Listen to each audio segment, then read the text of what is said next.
Paris, 1905. A fog-covered night, the city is asleep, but one man is awake. A mansion door opens silently. No shattered glass, no forced lock, no alarm screaming into the darkness. By morning, the safe is empty.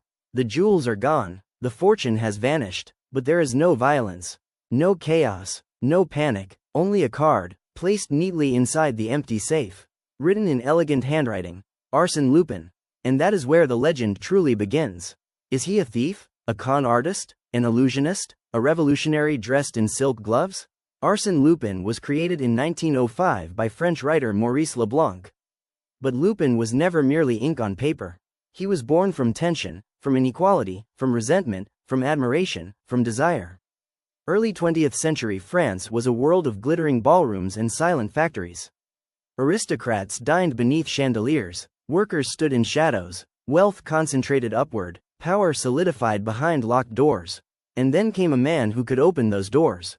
Not with explosives, not with brutality, but with intelligence, with style, with audacity. Lupin's weapon was never a gun.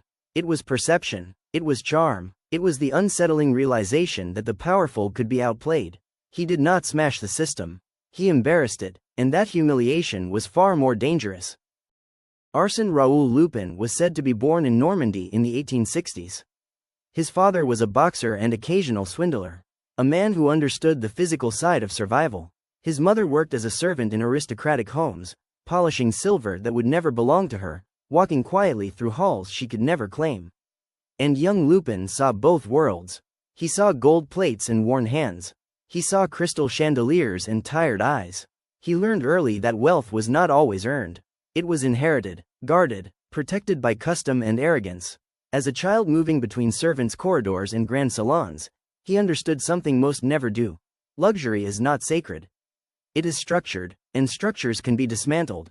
At boarding school, his brilliance sharpened. He absorbed languages like a sponge. History fascinated him, literature entertained him, but psychology captivated him. He watched people. He studied posture, breathing patterns, hesitation before a lie. He realized that locks were simpler than people.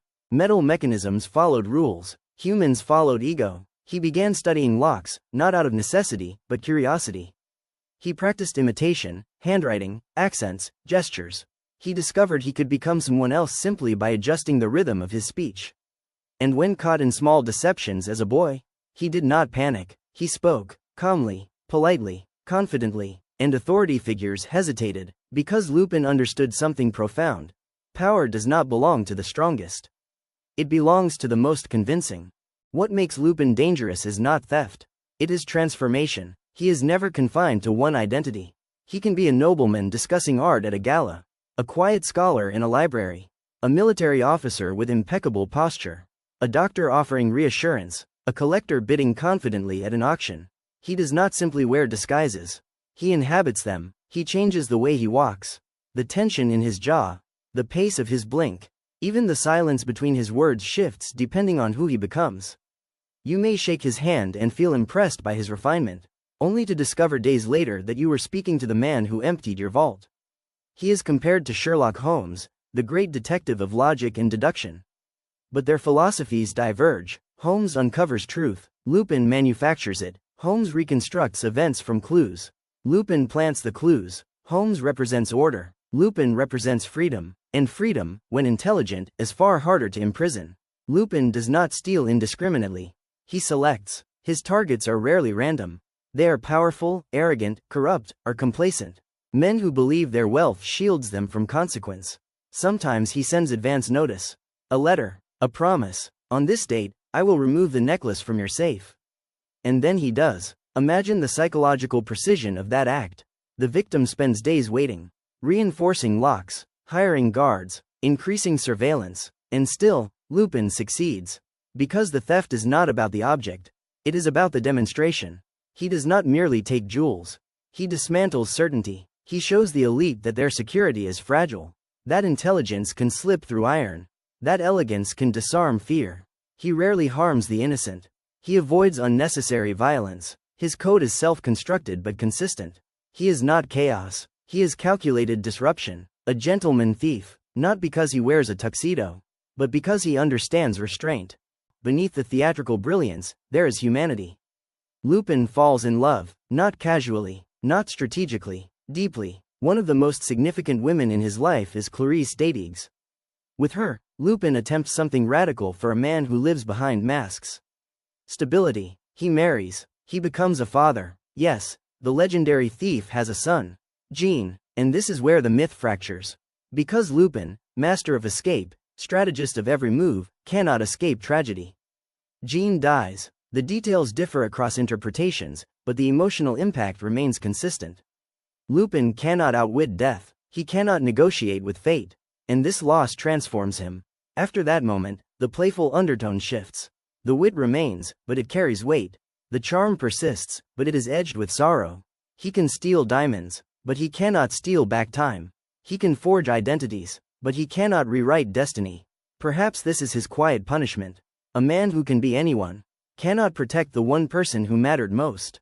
When Lupin crosses paths with Sherlock Holmes, the encounter becomes symbolic. It is not simply detective versus criminal. It is worldview versus worldview. Holmes believes that logic restores order. Lupin believes that order is often an illusion. Holmes traces footprints. Lupin decides where those footprints appear. In one story, Lupin is imprisoned. At first glance, it appears to be defeat. But prison becomes stagecraft, preparation. He studies the guards, the routines, the architecture, the psychology of confinement, and then, he escapes. Not with brute force, but with planning, with patience, with a smile. Because Lupin understands narrative. If you control perception, you control outcome. And sometimes, the greatest trick is allowing your opponent to believe they have won. Arsène Lupin is more than a fictional thief.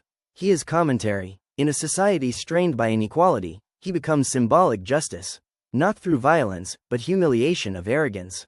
He exposes how fragile power truly is. He reveals that intelligence can penetrate privilege. He challenges the assumption that wealth equals superiority. He is not purely heroic. He is not entirely villainous. He occupies the unsettling space in between. A man who rejects imposed rules and writes his own.